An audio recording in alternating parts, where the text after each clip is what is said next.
Assalamualaikum warahmatullahi wabarakatuh. Selamat datang kembali bersama saya Fik Project Continue. Di kesempatan kali ini sekarang saya akan membahas mengenai aplikasi pinjaman online ilegal, dan di sini sekarang saya akan memberikan tip dan beberapa alasan kenapa pinjol ilegal itu tidak usah dibayar. Oke, jadi seperti ini buat kalian yang memang masih bertanya-tanya kenapa sih untuk aplikasi pinjaman online yang ilegal itu tidak perlu dibayar. Jadi buat kalian, saya yakin kalian adalah orang-orang yang baik yang berniat untuk membayar hutang. Namun di sini kita akan lihat untuk salah satu alasannya. Ya, di sini saya mendapatkan salah satu komentar dari pengguna aplikasi pinjaman online ilegal ya. Jadi kalian perlu waspada di sini dari Selamat RVB. Mau pembayaran via mandiri harus ada kode perusahaan, sedangkan aplikasi ini nggak tahu kode perusahaannya apa. Mau saya lunasin semua, mohon bantuannya min. Jadi di sini dapat dipastikan beberapa aplikasi pinjaman online ilegal itu mereka tidak menggunakan ataupun menyediakan dari fitur virtual akun ya. Dikarenakan mereka akan menyarankan kepada kita sebagai nasabah pinjaman aplikasinya, mereka menyarankan kepada kita untuk melakukan pembayaran via transfer rekening bank, dan itu memang salah satu yang ada ataupun dari teman kita juga yang sudah melakukannya. Di sini ada dari Nur Hijrah Sari Irhas ya. Jadi di sini beliau ataupun pengguna dari pinjaman online ilegal ini dari Tunai Pintar ya. Kak, bantu saya jawab dong, apa bisa ya pengembalian dananya yang bayarnya gak usah dengan bunganya, soalnya saya terkena tipu karena kayak seperti dihipnotis lewat telepon gitu. Dana yang sudah saya dapatkan dari pinjol ini saya kembalikan pokoknya transfer ke rekening pribadi untuk atas namanya Jody Setiawan, dan ternyata dana itu tidak masuk ke perusahaan pinjol dan tagihan saja masih ada di aplikasinya.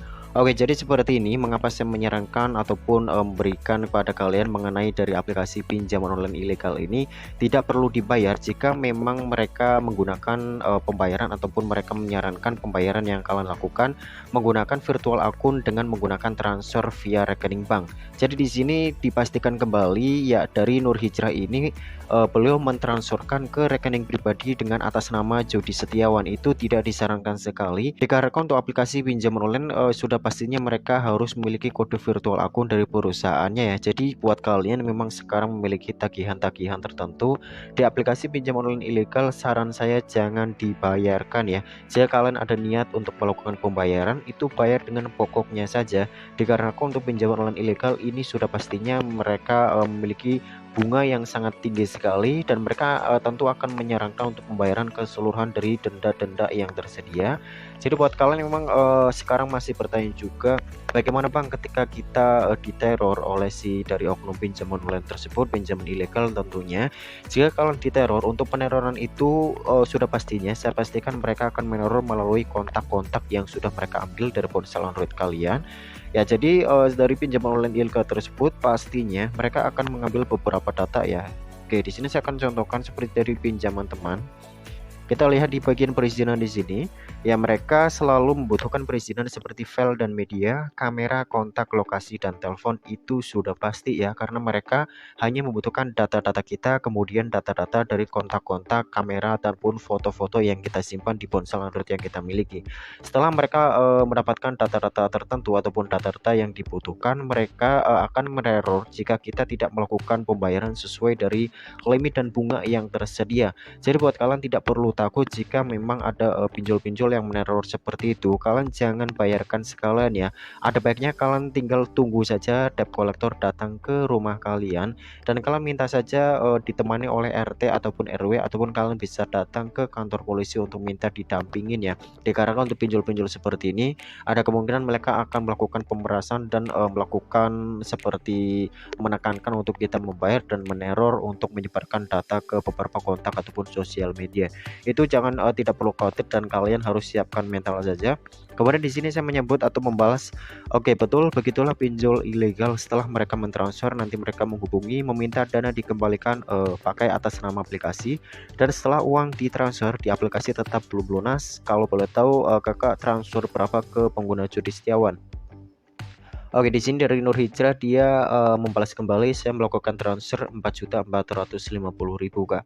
Oke, apakah Kakak bisa membantu gimana caranya agar uang saya bisa dikembalikan lagi ya? Oke, jadi untuk kasus seperti ini, untuk uang yang sudah ditransfer itu tidak bisa dikembalikan ya, apalagi ini nominalnya nominal yang sangat besar sekali. Ya, jadi di sini memang sangat disayangkan buat kalian yang memang sekarang memiliki tagihan di aplikasi pinjaman online, khususnya di pinjaman online ilegal itu jangan dibayarkan ya. Namun jika kalian memiliki keinginan untuk mengembalikan pinjaman dari aplikasi pinjol ilegal ini, ada baiknya tunggu saja sampai debt collector dari pinjol ilegal ini datang ke rumah dan kalian minta legalitas dari aplikasinya ya. Namun saya pastikan untuk DC-DC dari pinjol ilegal ini tidak ada. Mereka hanya akan meneror kalian melalui sosial media, melalui WhatsApp, telepon, dan menyebarkan data-data yang kalian miliki. Dan saya pastikan dan saya sarankan kepada kalian jangan sekali-sekali menggunakan aplikasi pinjaman online ilegal jika kalian memiliki data-data yang penting di ponsel Android kalian, kemudian kontak-kontak yang penting, dikarenakan untuk data-data itu tidak ada jaminan dan khusus untuk pinjaman online ilegal itu mereka tidak sah secara hukum dari hukum perdata ya. Jadi walaupun kalian tidak membayar dari pinjaman online ilegal, data kalian akan tetap aman dan bersih, tidak masuk ke dalam slik OJK dan tidak di blacklist blacklist hitam untuk PI checking yaitu tidak masuk. Kemudian di sini saya sudah menonaktifkan aplikasi perizinan Kak berkat menonton video Kakak, alhamdulillah sekali. Jadi menurut Kakak gimana ya? Apa saya nggak usah bayar aja ya? Karena kan pokoknya sudah saya transfer ke rekening Justiawan atau tunggu aja sampai tenornya apa masih bisa menghubungi kontak yang lainnya. Ya, jadi seperti ini mereka tidak memikirkan hal-hal seperti ini ya karena pemikiran mereka hanya mementingkan kepentingan sendiri, tidak mementingkan kepentingan orang lain. Maka dari itu saran saya banyak yang menyarankan juga bukan hanya saya karena itu dari pemerintahan Indonesia untuk pinjaman online ilegal ini tidak perlu dibayarkan ya, dan ini memang salah satu yang dikhawatirkan jika memang kalau membayar menggunakan virtual ataupun menggunakan dengan sistem metode transfer, uang sudah ditransfer namun tagihan masih ada di aplikasinya. Itu juga berlaku jika memang kalian menggunakan aplikasi yang ilegal, yang legal, namun untuk permintaan atau pembayarannya mereka meminta melalui transfer secara langsung ataupun virtual atau menggunakan transfer biasa ya, tidak menggunakan kode virtual akun. Oke, di sini kemudian dari Nur Hijrah beliau memberikan notif kembali untuk daerah luar Jabodetabek apa ada DC-nya ya Kak. Karena saya di Sulawesi, apalagi di Sulawesi ini ya, tidak di Pulau Jawa itu saya rasa akan aman juga dikarenakan untuk DC-DC di luar Jawa itu kemungkinan mereka tidak akan datang ya untuk keadaannya dengan posisi yang cukup jauh. Kemudian fasilitas dan tagihan juga mereka akan mempertimbangkan dengan keadaan yang semestinya.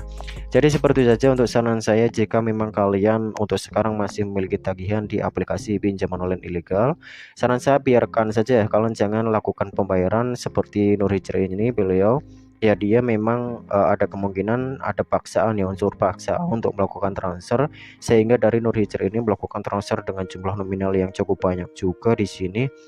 Ya oke, jadi ini sudah saya pastikan dan saya merasa kasihan juga ya kepada beliau dikarenakan uang 4.400.000 ini cukup banyak juga ya, dan untuk kebutuhan sehari-hari juga lumayan ya, bisa kita buat untuk seperti membeli ataupun kebutuhan pokok yang lainnya. Jadi buat kalian yang memang sekarang memiliki tagihan di aplikasi pinjaman online ilegal, ini adalah salah satu alasan mengapa jangan dan disarankan tidak usah membayar aplikasi pinjaman online ilegal dikarenakan seperti ini untuk salah satunya. Kemudian hal yang lainnya untuk pinjaman ilegal ini memang tidak terdaftar di dalam otoritas jasa keuangan ataupun tidak memiliki legalitas resmi dari pemerintahan ataupun dari Indonesia ini untuk produk yang mereka gunakan sudah legal dan resmi ataupun bisa dipasarkan. Dan mungkin kurang lebihnya hanya seperti saja untuk video kali ini. Semoga informasinya bermanfaat. Sampai jumpa kembali di video saya selanjutnya. Bye bye.